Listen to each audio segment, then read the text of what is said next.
طب بما ان انت دكتور وفي مستشفى كبيره وعندك تيم كبير، هل فعلا انت قلتها اتعرضت لهجوم بسبب شغلنا احنا كانفلونسر او تيك توكر او اي او ان احنا عندنا البلاتفورم كلها؟ هجوم قد ما هو كلام، حتى لو من كلام من ورا ظهرك، حتى لو كلام رمي كلام. بالظبط. ايه بقى اللي هو طبعا ان ازاي حضرتك قلت لي الكلام ده ده مفاجاه. دي حقيقه ان انت لايف يا جماعه، لايف تسمح ان انت يعني انت مش محتاج ان انت، هم فاكرين ان الموضوع مادي، الموضوع مادي.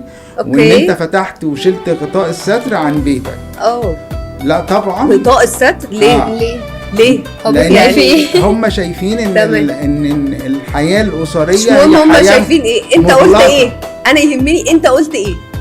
طبعا انا قلت ان احنا ساعتها كل واحد شايف اسرته او يعني مراته وهي بتعمل ايه، والثقه اللي بيني وبينها قد ايه، وان هو بيثق في كل حاجه هي بتعملها ومش خايف من اي حاجه هي هتعملها.